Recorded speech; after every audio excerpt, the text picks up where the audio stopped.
Meus queridos irmãos, boa noite. Que a paz, o amor, a serenidade e o equilíbrio do nosso querido Mestre Jesus possam envolver todos os corações nessa terra tão maravilhosa que Deus criou para ser cenário de nossas vidas. E que esses corações sofram, ou melhor, sejam envolvidas por essas energias divinas, tanto no plano físico como no plano espiritual. A satisfação de estar com vocês é muito grande, mesmo que esse nosso encontro seja de natureza virtual. Mas a riqueza das mensagens, ela prevalece e haverá de criar, sobretudo, uma semente de reflexão em cada coração que escutar as nossas palavras. Hoje nós vamos abordar o tema da ingratidão dos filhos. Esse tema é abordado no capítulo 13, item 19, e no capítulo 14, item 9. E é um tema que é bastante atual, por incrível que pareça. Embora Jesus já tenha passado por essa terra há mais de 2000 anos e deixado a sua mensagem do amai-vos uns aos outros como eu vos amei. Bom, inicialmente, para abordarmos esse plano, nós vamos retornar a cerca de 1500 anos antes de Cristo, quando o legislador Moisés caminhava pelo deserto com o povo judeu no caminho da terra prometida. Era uma viagem muito difícil, a quantidade de pessoas era enorme. Moisés tinha problemas de natureza diversa com aquele povo. Eles haviam adquirido com o povo egípcio uma série de hábitos, muitos deles extremamente contrários às leis de Deus. E Moisés observava atentamente o comportamento do seu povo, que caminhava sob o sol escaldante do deserto. Ele percebeu uma série de problemas, uma promiscuidade, o desrespeito, a falta de amor, a falta de zelo, a falta de carinho, a falta de compaixão, de piedade. E aquilo foi angustiando o legislador.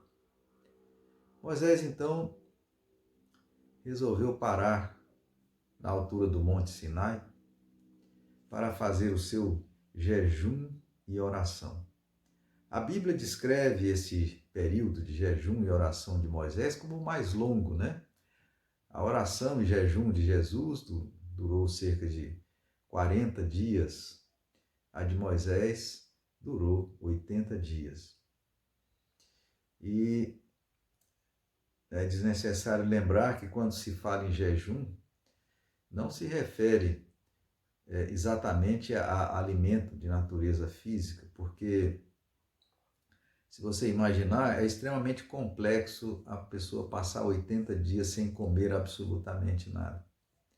Jejum significa controle dos pensamentos, o jejum da inveja, da mentira, o jejum da preguiça, enfim, uma série de jejuns, de vícios que nós muitas vezes teimamos em preservar, em conservar em nossas vidas.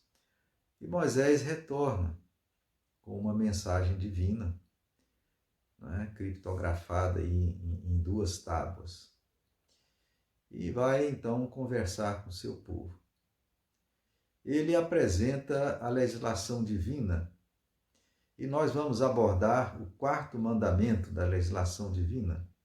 E é muito interessante o 4º mandamento, que diz o seguinte: honrai o vosso pai e a vossa mãe, a fim de que tenhais longos dias de vida nessa terra.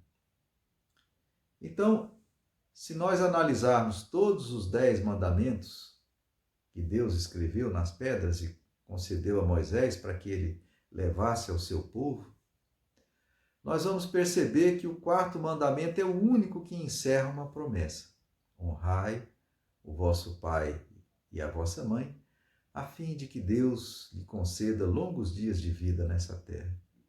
É o único que encerra uma promessa.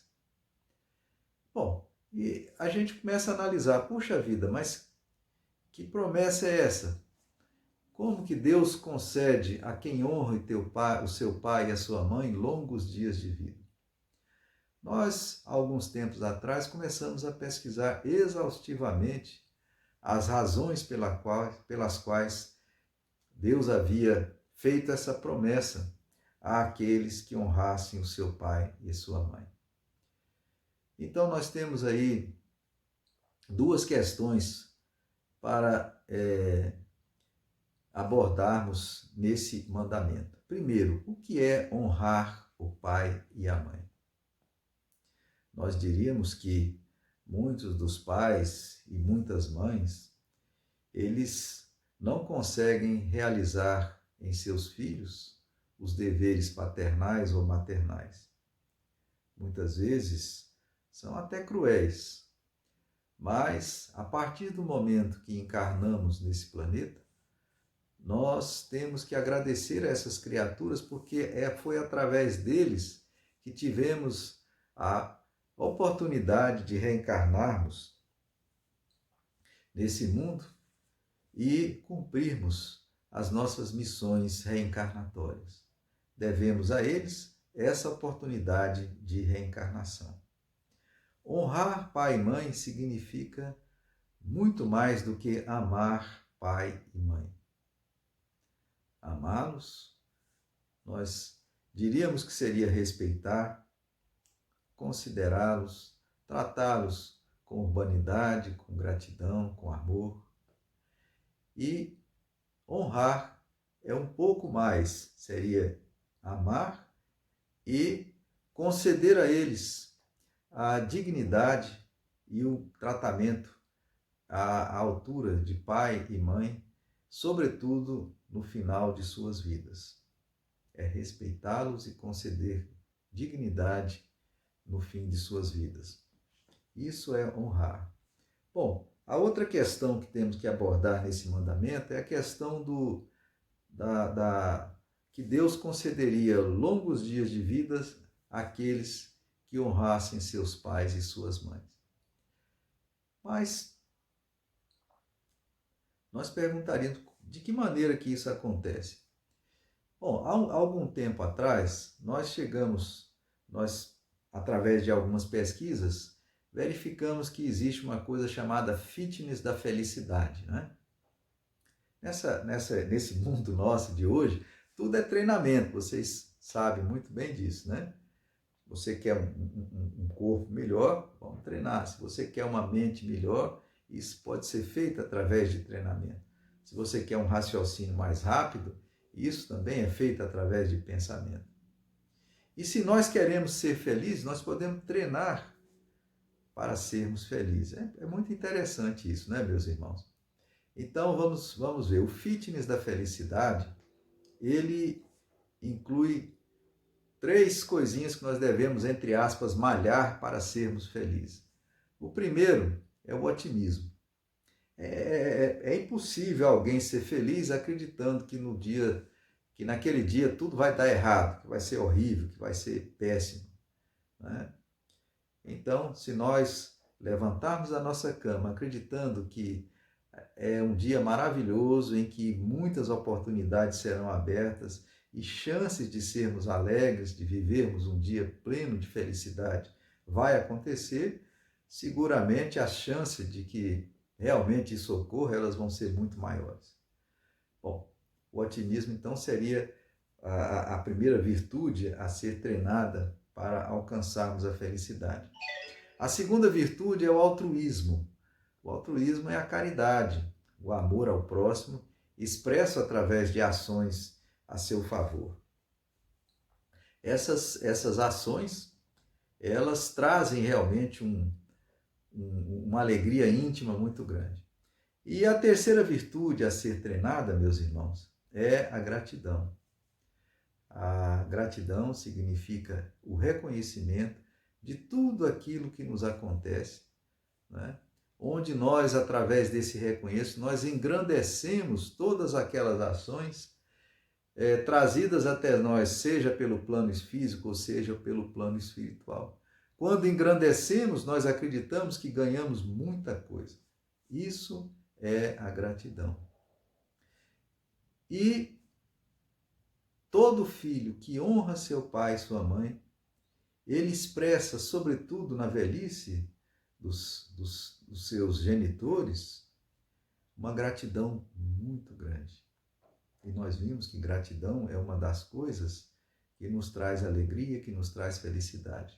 Portanto, os filhos que honram pai e mãe e que expressam a gratidão através de suas ações, acumulam em seus corações um sentimento de alegria muito grande. Há alguns anos atrás, quando eu estava na faculdade, nós estudávamos a questão das influências exteriores na imunidade. E uma das coisas que melhora muito a nossa imunidade, está aí uma dica, né, nesse período aí de coronavírus, em que nós vamos precisar muito da nossa imunidade, é a alegria, a felicidade. Quando somos alegres, quando a gente dá aquela gargalhada de alegria, o nosso pico imunitário sobe bastante, né? Portanto, os filhos que honram seus pais e suas mães, que manifestam a gratidão, conseguem atingir a plenitude da felicidade, por sua vez, conseguem melhorar o seu sistema imunológico, que por sua vez irá protegê-lo e evitar uma série muito grande de doenças. Então, nós realmente aprendemos, né, o motivo pelo qual os filhos gratos vão ser mais felizes, portanto, vão viver um pouco mais. Meus irmãos, eu disponho de pouco tempo hoje e vou ler para vocês uma poesia do Marcos Brasil, porque, infelizmente, nós ainda vemos no mundo de hoje, apesar de Moisés, apesar de Jesus, apesar de todas as ferramentas evangélicas que nós podemos contar, muita ingratidão para com os nossos velhinhos, né? Então eu vou ler aqui para vocês uma poesia do Marcos Brasil, chamada de Filho Ingrato, que retrata muito bem, né, um episódio que aconteceu na vida de uma pessoa e que mostrou essa questão da ingratidão dos filhos. Então vamos lá. Filho Ingrato, de Marcos Brasil. Certa vez estive viajando por esse Brasil afora, quando me vi no sertão. Numa estrada de chão, era tarde, umas 3 horas. De repente, meu carro quebrado, fechei os vidros e deixei ali encostado. E ajuda fui procurar. Quando eu vi uma casa ali perto, o lugar era deserto. Pelo trilho comecei a andar, fui chegando devagarinho e quando vi estava pertinho. Por ajuda eu fui gritando. A casa parecia abandonada. A porta não estava trancada. Eu abri e fui entrando. Na entrada logo vi que alguém morava ali, pois tinha uma cama velha, 2 panelas na prateleira, num canto um banco encostado, o fogão de lenha do lado. E a moringa era a geladeira. De repente eu ouvi um gemido. Entrei e vi um velho caído, que me disse com voz estremecida: meu filho, sente aqui do meu lado. Só ouça e fique calado a história da minha vida. Eu era um rapaz faceiro, era o rei dos boiadeiros, tinha vida para dar e vender. Na viola eu era um açoite, trabalhava dia e noite, só não sabia ler e escrever. Me apaixonei por uma moça chamada Teresa e no dia do nosso casamento dançamos até a noite adentro. E eu fazia os meus planos, vou construir a nossa casinha, criar gado e criar galinha. Nem que eu demorasse muitos anos, mas aí veio a tristeza. A minha querida Teresa, o filho não pôde suportar. Foi sentindo a dor do parto, e aí nesse mesmo quarto ela partiu e com Deus foi morar. Fiquei eu e o menino, tracei ali o seu destino e jurei a ele estudo dar. nem que eu tivesse o sacrifício, se fosse para o seu benefício, até sangue eu ia derramar. Mas quem tem Deus não se apura. Mesmo levando uma vida dura, eu não podia me queixar. Eu era muito valente, um menino inteligente, arroz, feijão nunca ia faltar. Me lembro como se fosse agora, ele chegando da escola no último dia do ano. E com a sua simplicidade me disse: pai, eu quero entrar na faculdade, pois é esse o meu plano. E se foi para a cidade grande, me deixando aqui tão longe para vencer no seu futuro. Eu fazia economia, trabalhava noite e dia para manter o seu estudo. Se passaram 4 anos e eu na roça lutando, numa vida muito dura, mas ao céu eu agradeci pela graça que recebi. Pois chegou o dia da sua formatura, vesti meu terno de estopa, eu não tinha outra roupa, no meu pé o meu velho sapatão, com as unhas sujas de terra. Pulei vale, cruzei serras, para ver meu filho receber a sua formação. Fui chegando na cidade e com a minha simplicidade, no salão eu fui entrando. Quando eu vi meu filho do lado, estava bonito, estava arrumado. E para o seu lado eu fui andando. Eu fui com os braços abertos, mas na hora ele saiu de perto, com uma cara risonha. Criticou minha roupa velha, as unhas sujas de terra. Falou que de mim estava com vergonha. Foi embora e me deixou ali num canto. Dos meus olhos escorreu pranto. E no meu peito uma grande dor, pois ali me desprezava quem eu tanto ajudava. Do fundo do meu amor eu fui saindo do salão. Cruzei aquela multidão com o peito cheio de tormento. Então voltei para essa casinha, para tocar minha vidinha e esquecer meu sofrimento. Hoje eu estou velho, eu sei, de tanto que trabalhei.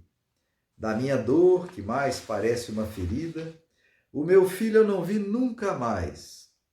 Hoje deve ser doutor ou senhor dos tais, e eu aqui no fim da minha vida.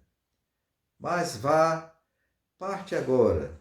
Se um dia encontrar meu filho, por essa estrada afora, diga a ele que aquele terno de estopa que eu usei no dia da sua formatura é o mesmo terno que usei no dia que eu me casei.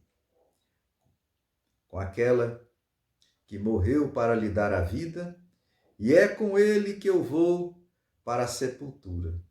Diga também que foi com aquele velho sapatão que eu trabalhei e tirei deste chão o sustento do seu futuro. E as unhas sujas de terra representam o anel de formatura de quem nunca teve estudo. E por fim, diga a ele que eu lhe perdoo, que por Deus eu lhe abençoo, eu não reclamo a minha cruz. Foi tão grande o meu sofrimento, mas não se compara em nenhum momento ao sofrimento de Jesus. Meus queridos irmãos, honrai o vosso pai e a vossa mãe, a fim de que Deus lhe conceda longos dias de vida nessa terra. Que a paz, o amor e a bondade de Jesus Cristo possam nos envolver a todos nesse momento.